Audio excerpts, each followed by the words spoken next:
Good morning, Bengals. I am Brian Stiles. And I am Dominic Campolongo. And this is Good Morning Blythewood.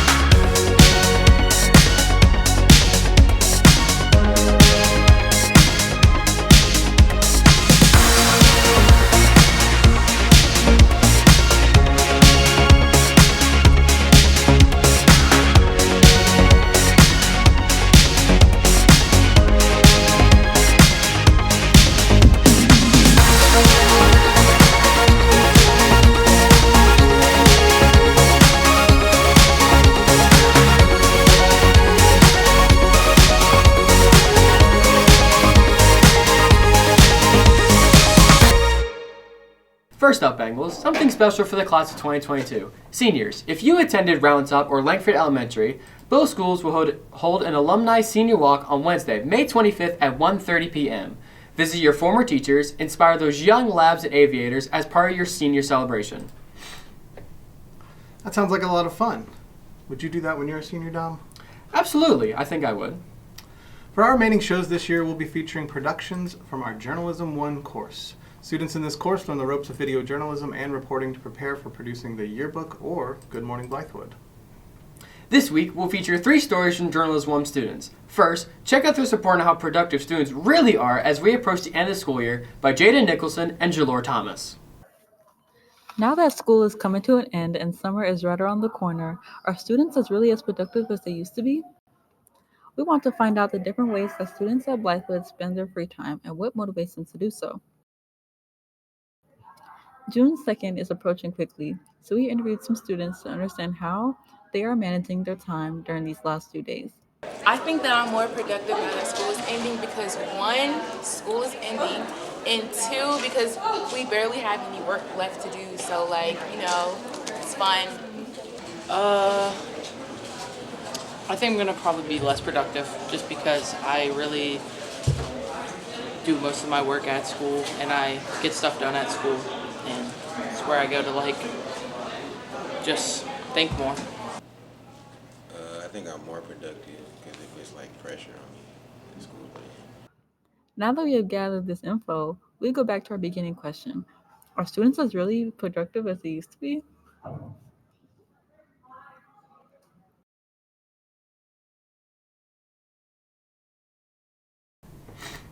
I think some of those responses apply to everyone here at BHS. I know, it's so relatable.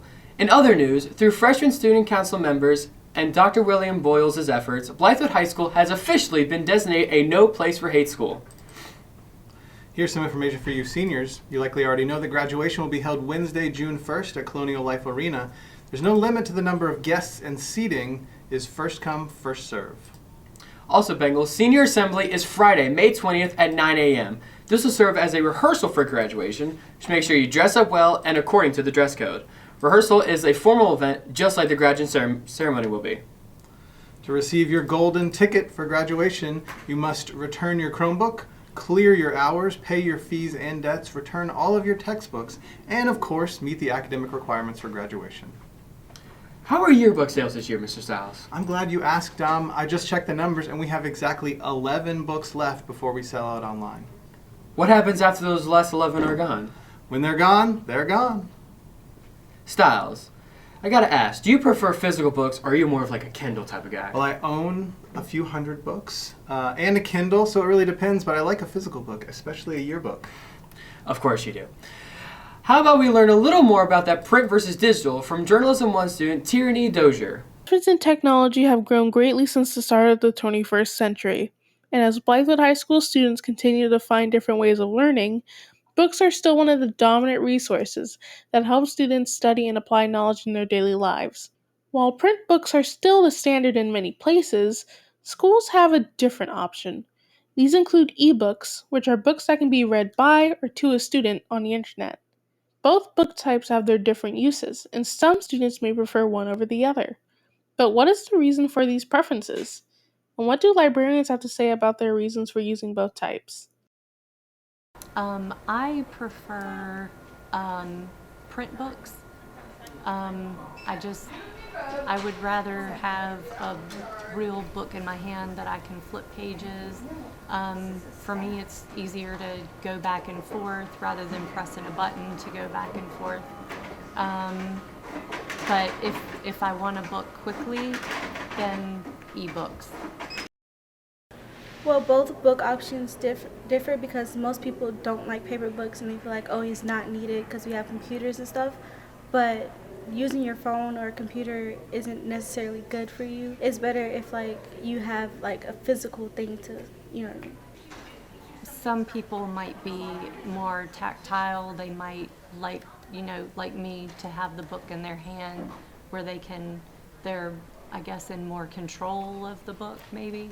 I do feel like ebooks will replace print books because if you think about it now, not a lot of people get like print books if you think about it, and most stuff are being transferred to like online, or most of like books and stuff like that are online, or they read aloud for you. So most likely at one point they will. Maybe like way off in the future. Ebooks might end up replacing print books, but just for like maybe conservation of trees or whatever. But I think most librarians would probably fight to keep the print books. No one can say for sure that ebooks will completely replace print books, but there is no doubt that the two book types are suitable for different students with certain preferences. It may be beneficial for students to try out both options, as it will allow them to better understand their own learning styles. I'm Tierney Dozier, reporting from Blythewood High School. But Stiles, what about audio textbooks? As read by BTS?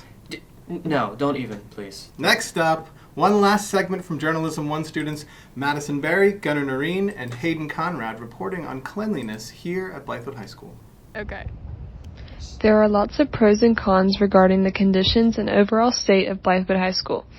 One common complaint is the dirtiness of the building. There are various examples of the lack of cleanliness at BHS. The students at Blythewood have different opinions about the dirtiness of the school. The bathrooms are pretty dirty, yeah. They're pretty disgusting sometimes. The sinks are pretty dirty, they're kind of messed up, but other than that, it's a pretty clean school, I guess. I don't know. I think the fact that they don't actually change the trash bags. They just dump the trash out and leave the same trash bag in. Because like sometimes there's roaches and hair on the floor, so in that instance it is dirty, but sometimes like I'll find like a half-eaten Bojangles biscuit, so like it's like a win-lose situation.